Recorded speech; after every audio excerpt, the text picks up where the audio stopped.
주의 영이 함께함이라. 성령이 계시네. 할렐루야 함께하시네. 좁은 길을 걸으며 밤낮 기뻐하는 것 주의 영이 함께함이라. 아멘.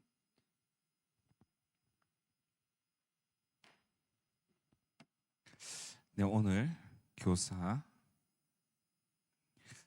주일학교 교사 훈련 6주차입니다.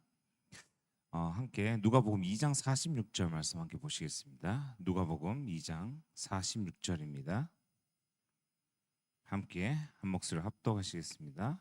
사흘 후에 성전에서 만난 즉 선생들 중에 앉으사 그들에게 기도도 하시며 묻기도 하시니. 네, 우리는 무언가를 설명할 때 엄청 빠르게 설명을 하려고 합니다. 특히나 우리 교사 선생님들은 아이들과 말을 같이 하다 보면요, 우리도 모르게 본능적으로 무언가에 대해서 설명을 하려고 합니다. 그래서 아이들이 가만히 앉아 있지 않아 듣지 않으면은 집중해야지, 말씀을 잘 들어야지라고 이야기합니다. 그리고 아이들이 질문하면요, 바로 답을 주려고 하죠. 근데 이렇게 설명을 많이 할수록 아이들은 어떤 반응을 보이느냐? 점점 집중하는 것을 힘들어합니다. 눈이 풀리고요, 이미 관심은 다른 곳에 가 있습니다. 마음을 조금씩 닫는 그런 가운데 들어가게 되는 것이죠. 왜 그럴까요? 왜냐하면은 주일학교에 왔을 때 아이들은 계속해서 듣는 입장에, 듣는 존재로 남아있기 때문이죠. 그리고 듣는 존재로 남아있을 때는 이 하나님의 말씀 안으로 들어오기가 너무나도 힘들다는 겁니다. 우리 또한 그렇죠. 계속해서 앉아서 듣는 가운데 있으면요, 어느 순간에 우리가 집중할 때도 있지만 그렇지 못할 때가 너무나도 많습니다. 말씀을 듣고 난 이후에 말씀이 내게 남는 것보다 너무 듣는데 집중하다 보니까 지나고 난 다음에 내가 무슨 말씀을 들을지 할 때도 있습니다. 왜 그럴까요? 우리는 설명을 좀 더 줄이고 질문을 늘려가야 됩니다. 이러한 다른 방식의 가르침을 우리는 이제는 조금 배워가야 되는 거죠. 그래서 오늘 말씀을 통해서 보면은 예수님은 무언가 가르치시기 전에 물으셨음을 볼 수 있습니다. 2장 말씀에 12살 예수님이 성전에 가 계신 장면이 나오죠. 근데 예수님은 선생들 앞에서 듣기도 하시며 묻기도 하셨다라고 기록되어 있습니다. 즉 예수님께서 일방적으로 무언가를 가르치는 그러한 자리에 계시지 않았다는 것이죠. 먼저 들으시고 그리고 물어도 보시는 자리, 질문은 상대방을 낮추는 자리 또는 누군가에게 곤란하게 만들려고 하는 그러한 행위가 아닙니다. 오히려 상대방을 존중하는 그러한 행동이죠. 너의 생각이 어떤지 궁금하다라는 표현입니다. 그래서 우리가 아이들에게 질문할 때에 우리가 아이들에게 이러한 너의 생각이 어떤지에 대한 질문을 하게 되면은 선생님이 내가 어떤 생각을 하는지 궁금해 하시는구나. 나를 생각하시는구나. 내 생각도 되게 중요하게 생각하시는구나 라고 받아들입니다. 그 순간 아이는 말씀이 바깥이 아닌 그 아이의 마음속에 말씀이 들어가는 것을 볼 수 있습니다. 그리고 질문 아이를 혼란스럽게 하지 않죠. 우리가 왜 질문을 망설입니까? 왠지 모르게 우리가 질문하면 아이들이 헷갈려 할까봐, 혼란스러워 할까봐, 또는 엉뚱한 말을 할까봐 먼저 걱정을 합니다. 하지만 우리가 말씀에 대한 부분에 질문을 하게 되면요, 아이들이 오히려 혼란스러워하기보다는 어느 순간부터 그 말씀을 생각하면서 고민하게 만듭니다.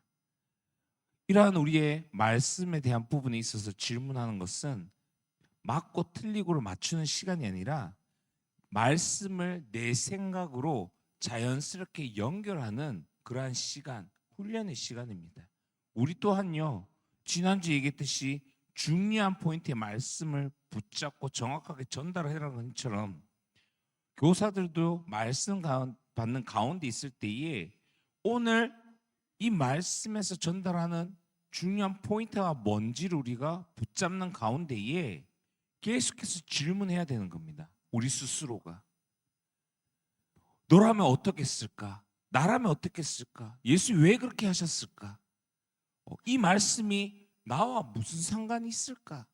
계속해서 우리가 스스로 질문하는 가운데에서요. 우리 아이들에게도 이러한 질문을 통해서 말씀과 이 아이들의 생각이 연결되어 질 수 있도록 도와줘야 되는 것이죠.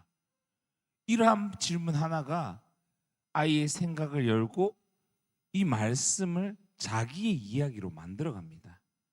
틀린 대답 괜찮습니다. 그 대답을 통해서요, 우리는 이 아이가 지금 어떤 마음을 가지고 있고 어떤 생각을 하느냐 알 수 있기 때문이죠. 그럼 우리는 더욱더 어떻게 해요? 더 바른 길로 인도해 줄 수 있는 부분인 것이죠. 그래서 질문할 때에 내가 질문함으로 인해서 이 아이가 어떻게 되었까? 어떻게 생각할까? 오히려 이 질문했을 때 다른 답을 얘기하면 어떨까? 고민할 필요가 없다는 겁니다. 가장 먼저 우리가 말씀 듣는 가운데 계속해서 질문하면서요. 오늘 이 말씀을 통해서 하나님 내게 주시는 게 무엇일까? 오늘 이 말씀에서 이러한 부분에 만약에 내가 그 자리에 있다면 나는 어떻게 행동했을까? 지금 나의 삶에서 하나님께서는 이 말씀 통해서 어떻게 내가 적용하고 실천하기를 원하실까? 우리가 무슨 관계가 있을까를 생각하면요. 이 아이를 봤을 때에 그럼 이 친구에게 어떤 질문을 해야지 될지가 알게 되어진다는 것이죠. 그래서 이 아이들에게 결국에는 이러한 좋은 질문 하나가 하나님께로 이끌어간다는 것을 기억해야 됩니다. 좋은 질문은요, 나를 드러내는 것이 아니라 또 그 아이를 드러내는 것이 아닌 온전히 이 아이를 하나님께로 시선을 돌리게끔 하는 것입니다. 선생님은 이렇게 생각해로 끝나는 것이 아니라 하나님이 어떻게 보실까로 이어지는 질문. 그렇죠. 그 질문이 아이의 신앙을 자라게 만든다는 겁니다. 그래서 이러한 질문들은요, 아이를 통제하는 도구가 아닌 아이를 하나님 앞에 세우는 도구인 것입니다. 그래서 우리는 이미 답을 가지고 아이에게 다가가는 것이 아니라 아이들에게 신앙이 외우는 것이 아니라 생각하고 또 그 말씀을 살아가는 것을 가르치는 그 자리에 있는 것입니다. 그렇다면 우리가 먼저 말씀 가운데에서 외우는 신앙이 아닌 우리가 그 말씀을 생각하고 또 우리가 그것을 어떻게 내가 삶 속에서 그 말씀을 가지고 살아갈 것인가에 대해서 고민해야 되고요. 계속해서 질문하는 가운데 있어야 됩니다. 그래서 여러분들 계속해서 무언가를 설명하기보다는 말씀을 받을 때에 오늘 이 말씀에서 정확한 전달하자고 하는 포인트가 무엇인지 잡으시고요. 그 다음에 좀 더 많은 질문, 다양한 질문들을 준비하는 게 좋습니다. 그래서 오늘 전체 말씀 한 문장을 정리하면요. 질문 하나는 아이를 말씀 밖에서 안으로 들어오게 한다입니다. 그래서 여러분들이 오늘도 말씀 들으시고 또 만나지는 친구들이나 또 아이에게 많은 설명보다 정말 이 아이가 하나 말씀 안으로 들어올 수 있는 실제로 하나님을 생각하고 고민할 수 있는 그런 질문 몇 개를 준비하시고 전달해 주시기 바랍니다. 완벽한 질문은 필요 없습니다. 진심으로 묻는 그 질문 하나면 충분합니다.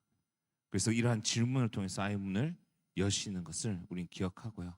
우리가 먼저 그 안으로 질문하는 가운데에 내게 적용하고 내가 먼저 하나님의 말씀 안으로 들어가는 또 그 말씀을 살아내는 삶을 살아가고 또 우리 후대들에게도 동일하게 하나님을 만날 수 있는 그 길로 인도하는 교사들 되기를 예수님 축원합니다. 기도하시겠습니다.